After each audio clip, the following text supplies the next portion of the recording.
La Habana, diciembre de 2021. Todos desandan las calles de la ciudad. Los niños, los abuelos, las familias disfrutan cada espacio y celebran la vida. Desde noviembre, la nación experimenta una nueva normalidad. Pero meses atrás, la pandemia sacudía a los cubanos con el mayor pico de contagios y de fallecidos de toda su historia. El pueblo de Cuba que sigue la información y de otros lugares se dará cuenta que es la cifra más elevada que hemos tenido en toda la historia de la pandemia y que realmente traduce lo complejo del momento epidemiológico y la necesidad de seguir incrementando la protección de las personas. Matanzas, convertida en el epicentro de la enfermedad, enfrentó la situación más desfavorable. Toda la solidaridad de los cubanos se volcó a esta provincia, la más impactada por la variante Delta.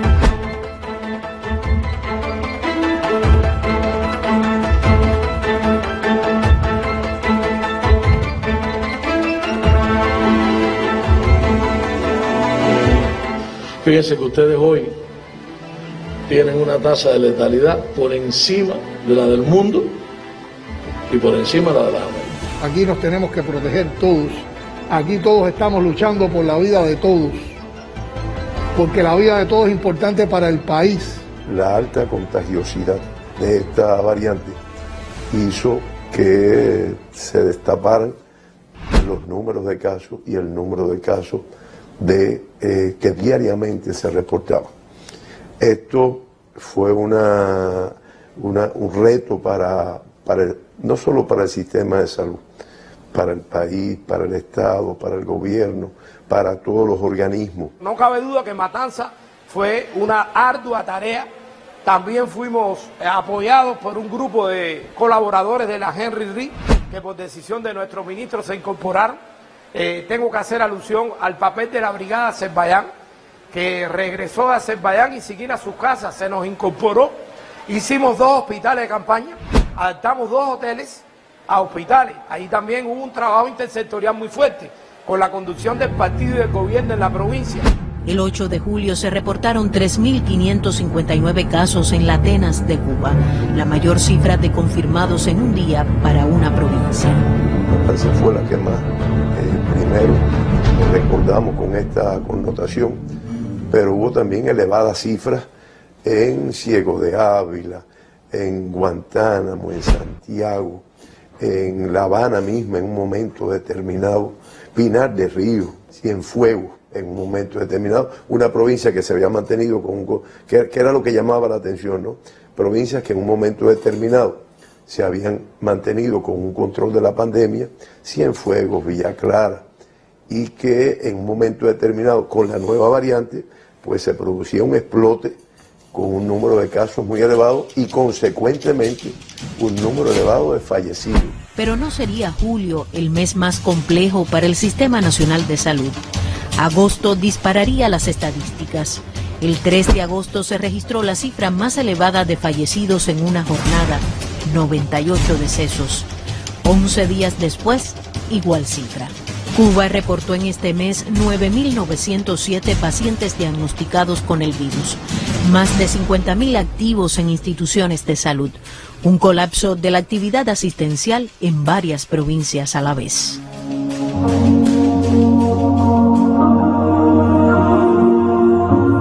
A principios de agosto tuvimos los primeros problemas con las demandas de oxígeno del hospital.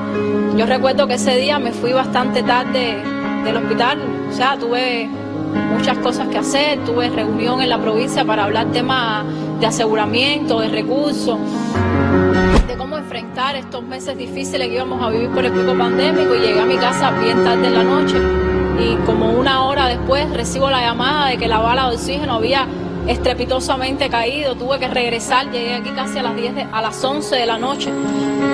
Nos pasamos toda la madrugada, el consejo de dirección en pleno, incluso la directora del hospital, que estaba recuperándose de un segundo coronavirus, tuvo que estar aquí con nosotros vigilando el relojito de la bala de oxígeno para que no cayera. en constante comunicación con los médicos de la terapia, con las enfermeras de las terapias, para que nos dijeran si había algún problema de suministro, que afortunadamente no lo hubo, rezando para que llegara la paila con el oxígeno, que llegaran los balones. Fueron días muy duros con el oxígeno, estuvimos noches enteras vigilando el recambio de los balones, porque usamos el banco de emergencia que trabaja con cilindros de oxígeno, y aprendimos cuánto gasta un ventilador pulmonar, aprendimos cuánto gasta un paciente usando oxígeno suplementario, aprendimos que el oxígeno es un medicamento indispensable y que había que cuidarlo, que había que controlarlo. Nosotros aprendimos mucho de la pandemia, sobre todo del compañerismo, del codo a codo, no tan solo de los médicos del hospital. Hay muchos héroes anónimos en esta historia. Los médicos del Hospital Finlay nos apoyaron incondicionalmente, y no solo los médicos, por supuesto los enfermeros, pero los trabajadores de limpieza, los trabajadores de la cocina, las pantristas, fueron gente muy importante para luchar con el COVID. Y a todas esas personas hubo que crearle un lugar donde descansar por las noches. También fue diferente la manera en que nos vestíamos para poder cuidarnos de esta enfermedad que tiene una alta transmisibilidad. Tuvimos que crear más habituallamiento de ropa, porque había que darle ropa para las personas para descansar.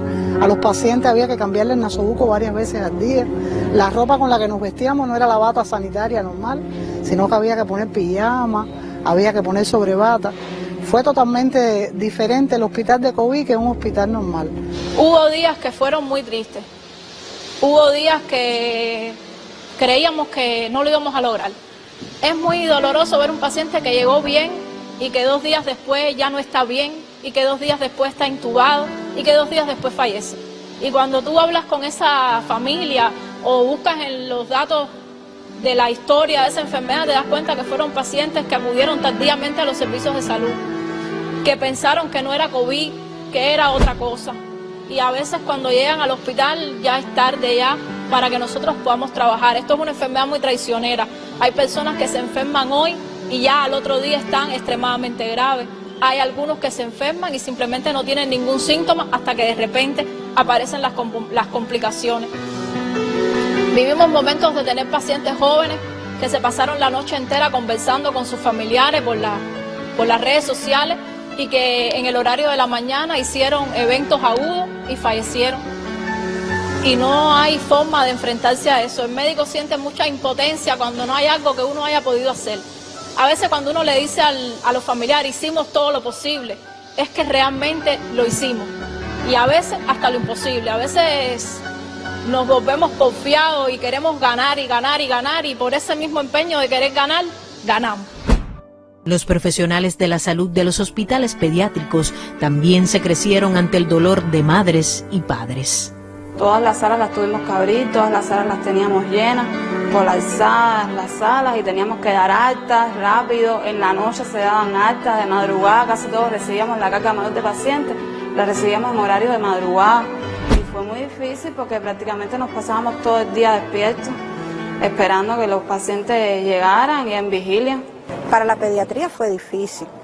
Fue difícil porque nosotros llegamos a tener picos no soñados. Nosotros llegamos a tener, yo recuerdo el 17 de septiembre, y lo recuerdo con exactitud porque coincidió con un viernes de pediatría, que tuvimos el pico máximo de 2.045 niños con 396 lactantes, o sea, pacientes menores de 1 año. Me gradué en COVID, después hice residencia de primer año en centros de aislamiento, pero apoyando a adulto mayor, y ya en segundo año me tocó acá, en La Balear, estudiando con pediatría.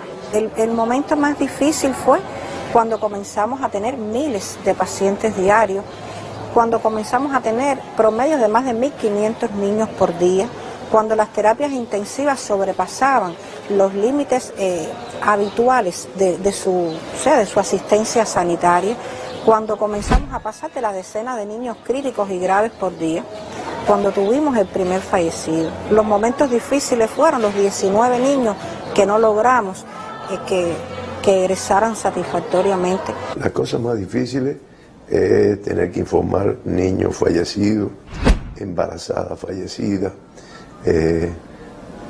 personas de mucho prestigio para Cuba, para el mundo, de la ciencia, del deporte.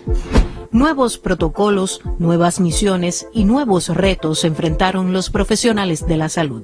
Crear esas capacidades para esos miles de ingresos diarios, estoy hablando. Crear capacidades para los miles de contactos que se detectaban por cada caso que se confirmaba. Crear capacidades para el aislamiento de los viajeros que en un momento determinado mantuvimos en cuarentena institucionalmente. Fue un reto que fue duro. Había que montar todo un sistema de toma de muestras y envío con toda una serie de requerimientos que había que cumplir de bioseguridad y tratar de que todo eso saliera muy bien. Y afortunadamente nos salió bien, porque de hecho no tuvimos personal enfermo ni mucho menos relacionado con lo que era la actividad aquí de toma de muestras en el hospital. No estaba acostumbrado a trabajar con el nivel de exigencia y de responsabilidad que me tuve que enfrentar en estos momentos. Estuve en varias tripulaciones y en casi todas estuve trabajando solo, asesorado a veces por especialistas, pero que no estaban al frente del paciente como yo, y tuve que crecerme como profesional, estudiar mucho, prepararme. El personal se caracteriza casi siempre o generalmente por personas jóvenes a las que hemos tenido que enseñar y nutrir con todo lo que conocemos.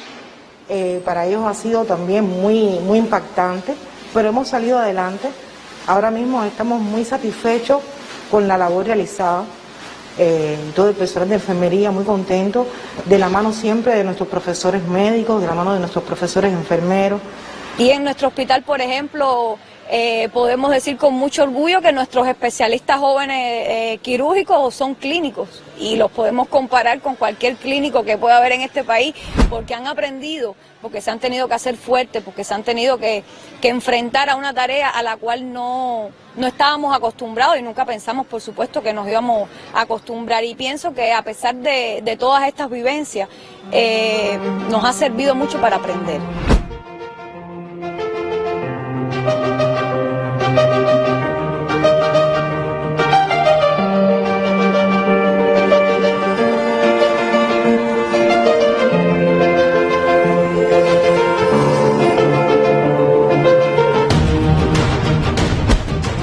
El 2021 se despide con una gran estela de pérdidas para los cubanos.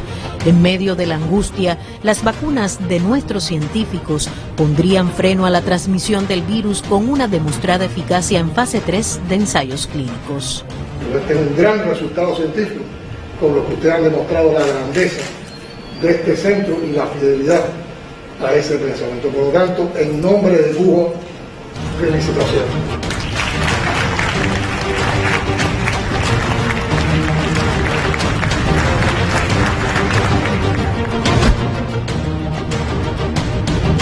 De esa formación, de ese espíritu, pueden salir resultados tan grandes como estos que ennoblecen a la patria, son totalmente enaltecedoras de nuestra nación, de la cubanía, y son también resultados que son emancipadores. Eso es orgullo nacional, eso enaltece y emancipa también la cubanía, y por eso nos hace sentirnos muy orgullosos de ser cubanos y muy orgullosos de ser compatriotas de gente como ustedes. Felicitaciones.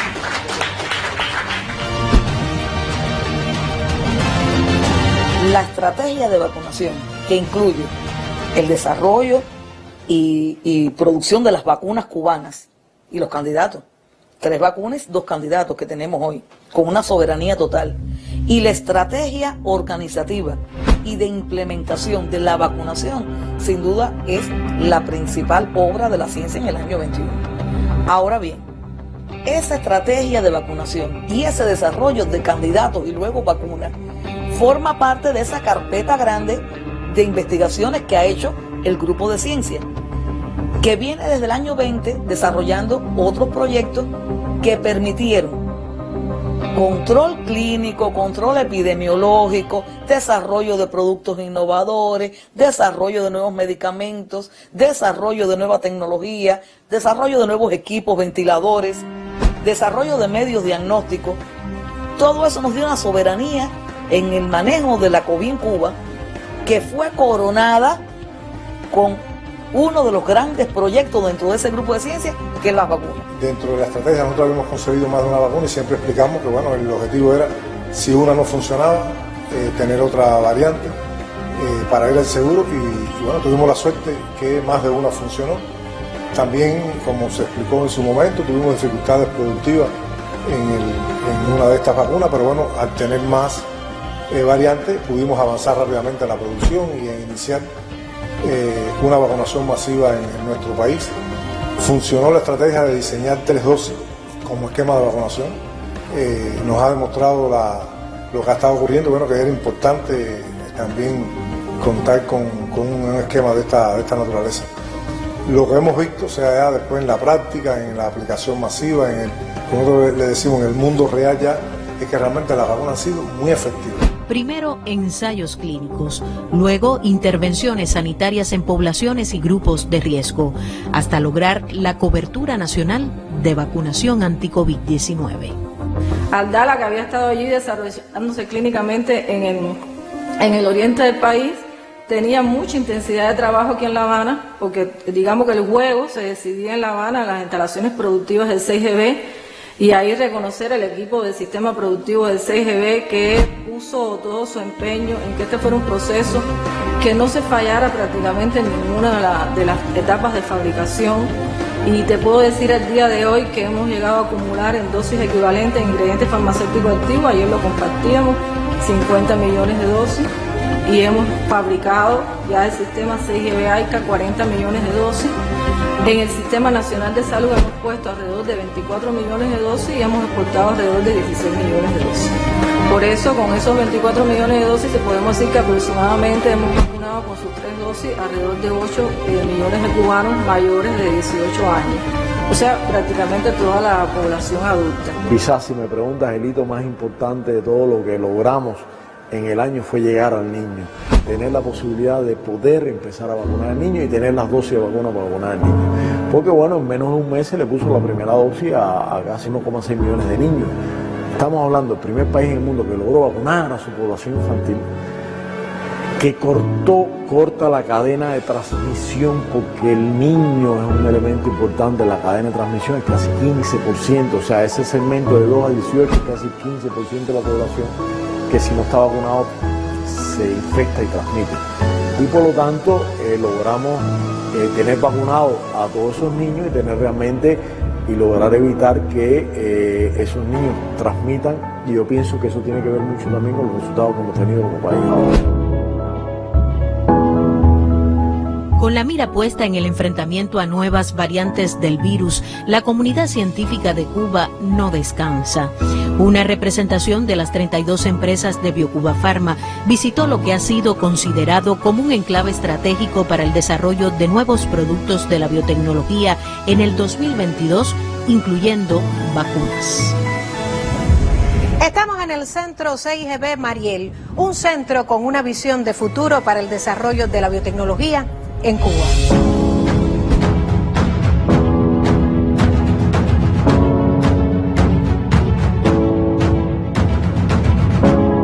Primero, es una obra 100% cubana, es de una inversión 100% cubana.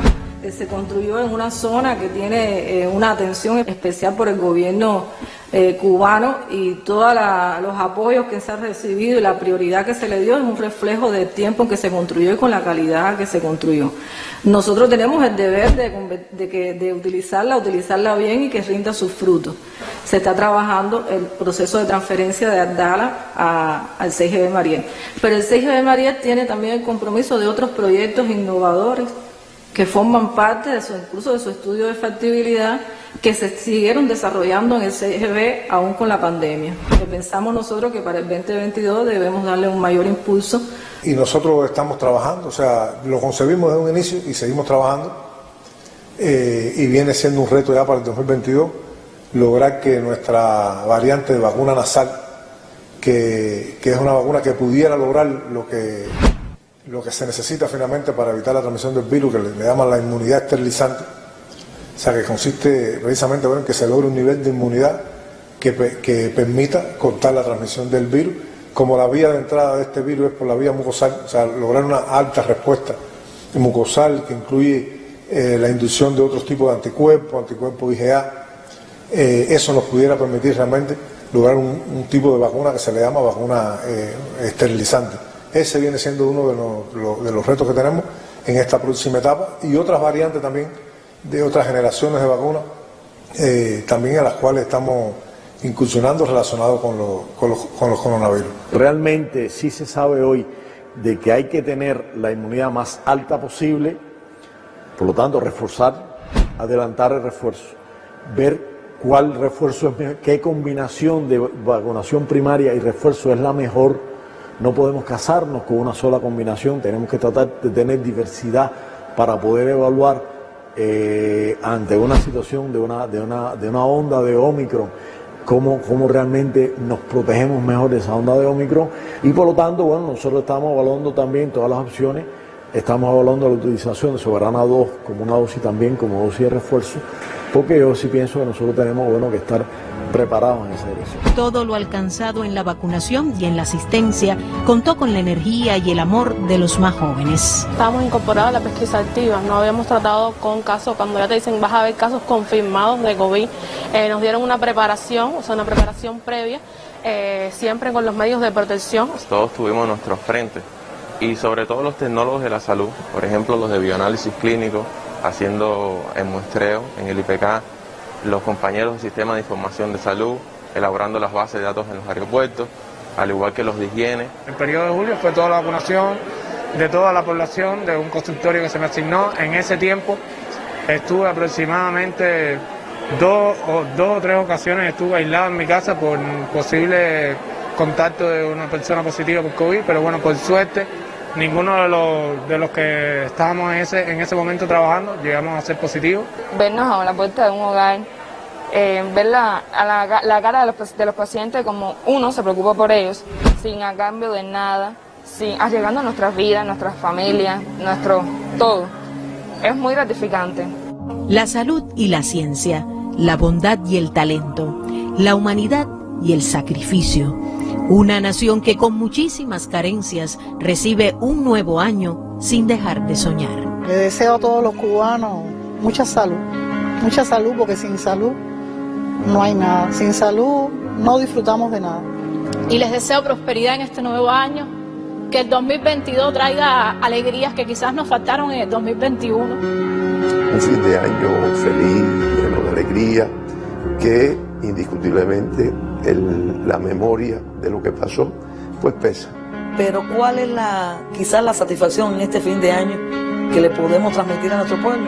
Que fuimos capaces de enfrentarlo, tener la inteligencia suficiente a nivel de la dirección del país, de ir tomando las medidas correspondientes en cada sector, por supuesto con salud, con una preponderancia. Yo creo que peor que este no va a ser el que viene. Sí, y muchas veces en tono de jarana en la calle me dicen, ¿hasta cuándo es esto? Señalando el nasobuco, ¿no? Y yo siempre digo, hasta el 2022, y me dicen, ¿en qué mes? En diciembre del 2022, ¿no? Yo recuerdo que cuando acababa el 2020 todos decíamos, el 2021 va a ser mejor, ahora sí ya, y realmente tuvimos un 2021 a mi juicio más duro todavía que 2020. Pero no, ahora tenemos una cosa bien diferente. Estoy hablando en materia de esto, de COVID, que es la vacuna. Estamos listos para enfrentarnos a un 2022 como nación que ha logrado sobrevivir, como nación que debe salir muy bien o mucho mejor que muchos pueblos del mundo de esta situación, y por lo tanto nosotros aspiramos que el 2022 sea el año del despegue. El reto fundamental es mantener este control. Depende de las vacunas, pero también depende de nosotros. Tenemos que seguir protegiéndonos, tenemos que seguir manteniendo un grupo de medidas durante esta etapa aún. El apoyo está en esto, en confiar en nosotros. Nosotros vamos a darlo siempre todo y pensamos siempre en ellos para dar cualquier paso. Pensamos en que necesitamos al pueblo de Cuba siempre contento y alegre, como somos. Pero tienen que confiar en nosotros, tienen que ser responsables también. Y eso es muy importante. Pero mucha felicidad. Por lágrimas de dos ríos, en este envase Democracia sin alarde, orgullo para el honesto, vergüenza para el cobarde.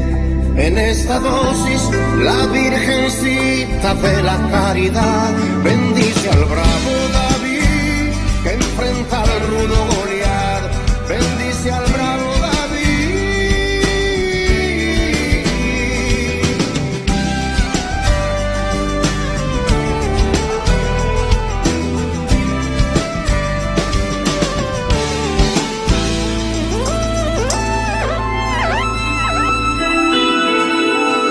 En este frasco se concentran las secuelas, en vez de erguir casinos, ponerse a sembrar escuelas. En este bulbo, con evidencias de otra edad, responde